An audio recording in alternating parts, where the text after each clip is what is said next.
هام جدا الدعم الاجتماعي المباشر.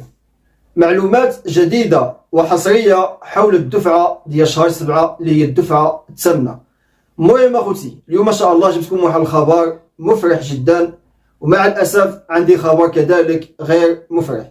المهم اخوتي، هذه المعلومات اليوم ما شاء الله غتتعلق بالدفعة ديال شهر 7 اللي هي الدفعة الثامنة. قبل ما ندخل معكم في الموضوع ديالنا، ما تنساش كما العاده وكما القاعده بارطاجي الفيديو في مواقع التواصل الاجتماعي كي تعم الفائده، والدال على الخير كفاعله، كما قال عليه افضل الصلاه والسلام. الله نمضي يا هنيئا لمن سبق ويا حظ قلب من تقى الله قد خفق. تمر بنا الايام سرعه كاننا نرى سرعه الايام كالبرق انبعث. بسم الله والصلاة والسلام على رسول الله وعلى آله وصحبه وسلم.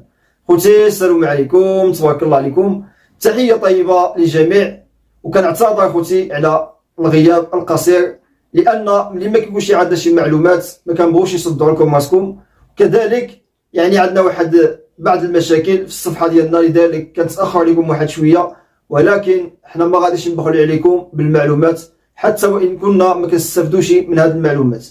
المهم اخوتي، كيف ما العاده وكيف ما القاعده، معكم عبد الصمد الجباري اللي ما كيبخلش عليكم دائما بالمعلومات. حتى نتوما كذلك كنتمنى ما تبخلوش عليا بواحد اللايك وواحد متابعه على الصفحه، وبارطاجيو الفيديو كي تعم الفائده، والدال على الخير كفاعله، كما قال عليه افضل الصلاه والسلام.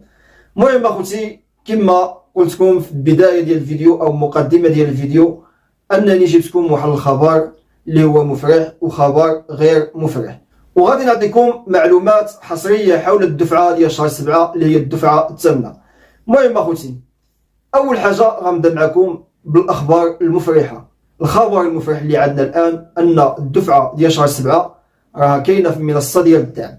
الآن بالإمكان ديالك باش تدخل المنصة ديال الدعم www.asd.ma. من بعد ما غادي تدخل المنصه ديال الدعم، غتدخل الفضاء الخاص ديالك، ومن بعد غتدخل المعلومات كما العاده، كيف ما دائما كنشرحكم في الشرح في الفيديوهات ديالي. غتدخلوا المعلومات ديالكم، من بعد غتدخلوا الحساب ديالكم الشخصي على الموقع او المنصه ديال الدعم. من بعد غتضغطوا على المبالغ المدفوعه، وغادي تجربوا تما الدفعه ديالكم ديال شهر 7 راه كاينه في المنصه ديال الدعم.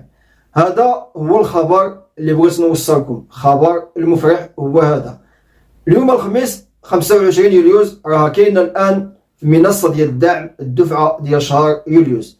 لذلك اذا ما كانش عندك حتى شي مشكل، راه غادي تجبر الدفعه ديالك كاينه في المنصه. اذا ما جبرتيهاش في المنصه، شوف وتاكد باللي راه الدعم ديالك باقي مقبول وما كاين حتى شي مشكل. واذا ما ظهر لك شي، يعني ما تقلقش، ربما يطلع لك غدا ولا بعدو. المهم يعني في هاد الايام غادي يطلع لك في المنصه ديال الدعم. اما فوقاش غادي يكونوا في الحسابات البنكيه، من بعد ما كيطلعوا في المنصه بواحد 3 ايام او لا سيمانه على الاكثر كيكونوا في الحسابات البنكيه. هذا هو الخبر المفرح. الان غادي نقول لكم معلومات حصريه قبل ما نخبركم بالخبر السيء، لان كاين واحد الخبر سيء دائما كنسمعوه كل شهر. من بعد ما شفنا الدفعه ديالنا واش كاينه في المنصه ديال الدعم ولا لا، دابا غنتكلم لكم وغادي نعطيكم المعلومات الجديده والحصريه حول الدفعه ديال شهر يوليوز اللي هو شهر 7. وهاد الدفعه هذه غتكون الدفعه الثامنه بالنسبه للناس اللي استفدوا من الدفعه الاولى الى هاد اخر دفعه غتكون الدفعه الثامنه. وكل واحد شحال استفد من دفعه، كاين اللي استفد من 2، كاين من 3، كاين اللي استفد منهم كاملين بهم، كل واحد وشحال استفد من دفعه. وكاين اللي مساكن الى حد الساعه باقي ما استفدوا والو، لانهم عندهم فطور معالجه او تصرفوا لهم الطلب، مع العلم انهم كيستحقوا باش انهم يستافدوا من هذا الدعم هذا. المهم اخوتي، اول حاجه غنتكلموا عليها شكون هما الناس اللي غيستافدوا من هذه الدفعه ديال شهر 7 او الدفعه الثامنه. اللي غادي يستافد من الدفعه هذه هما الناس اللي ما عندهم حتى شي مشكل وسبق لهم يستافدوا من الدفعات السابقه. اذا كنتي كتستافد من الدعم والى حد الساعه اللي كنتكلم معك الان فيها باقي ما عندك حتى شي مشكل، ما وصل لك ميساج ما حتى شي حاجه، الان ان شاء الله عز وجل دخل المنصه ديالك، تاكد واش الدعم ديالك كاينه، تاكد المعلومات ديالك كلشي الحمد لله في تمام، ما عندك حتى شي مشكل، ان شاء الله عز وجل راك انت غادي تستافد من الدعم. ان شاء الله عز وجل دابا واحد 3 ايام ولا اكثر اسبوع غتستافد من الدعم. ولكن اذا دخلتي المنصه وجبرتي الدفعه ما كايناش في المنصه وانتظرتي واحد اليوم ولا يومين وباقا ما طلعتش وتاكدتي باللي الحساب ديالك يعني واش فيه مشكل ولا لا وجبرتي عندك مشكل اما مؤشر يطلع لك وتوقف لك الدعم، راه ما غاديش تستافد من الدفعه هذه. يعني بلا ما تبقى تنتظر اذا عندك مشكل او توقف لك الدعم راه ما غاديش تستافد منها، ولكن اذا ما عندكش مشكل غتستافد منها.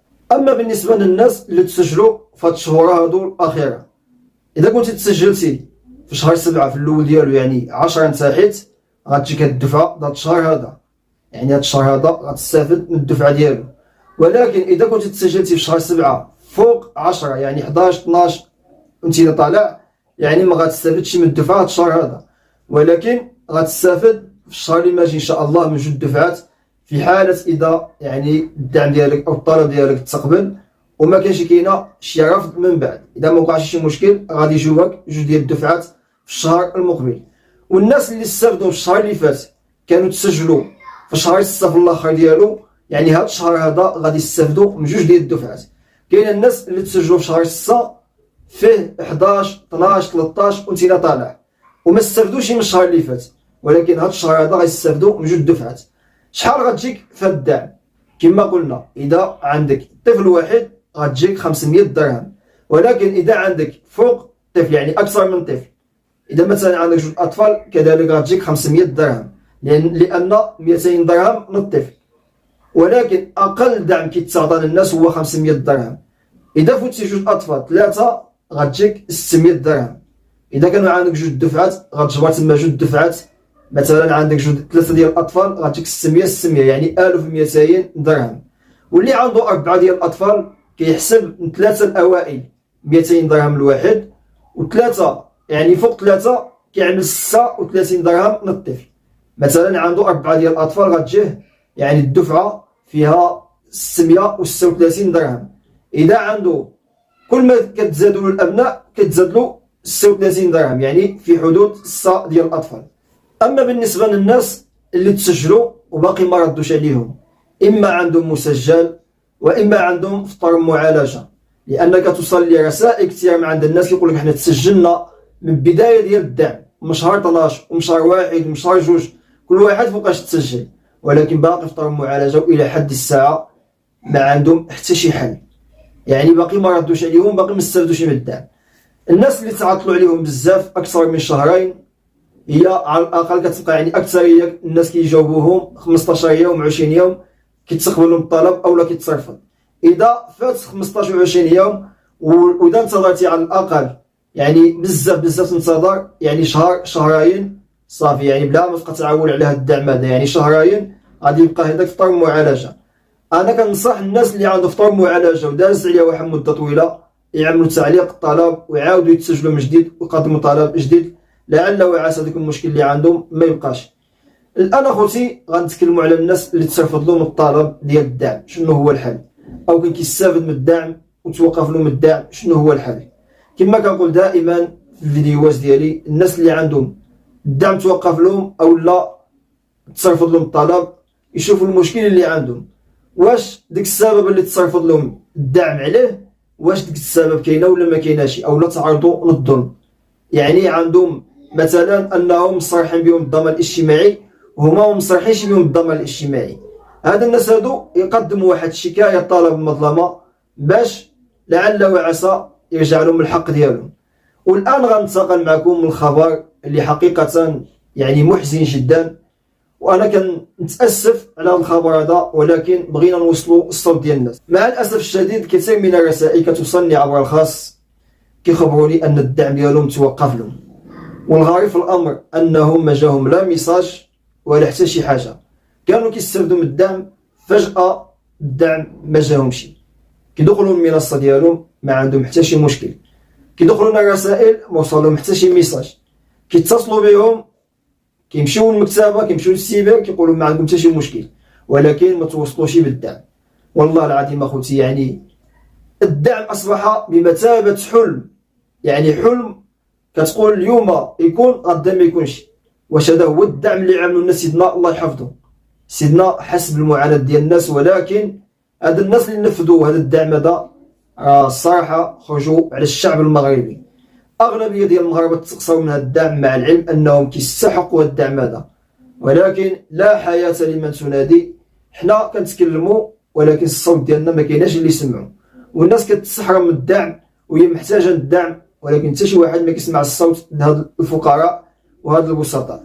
المهم اخوتي، اللي بغيت نقول لكم في النهاية ديال الفيديو، أي واحد كيستافد من الدعم دائما يراقب الهاتف ديالو ويدخل المعلومات ديالو بمنصة ديال الدعم، لعل وعسى يطمئن، إما يعرف راسو بلي راهو ما غاديش يستافد باش ما يبقاش يعول، باش إذا كان عندك شي مشكل ما تبقاش يعول على داك الدعم، وانت إذا كتنتظر الدعم في الآخر ما يوصل لك شي وتصدم.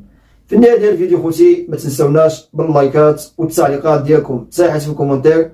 إذا عندكم شي أسئلة كذلك خليوها لي تحت في الكومنتير أو تواصلوا معايا عبر الخاص، فأنا كنجاوب الجميع. جزاكم الله خيرا على حسن الإصغاء والمتابعة.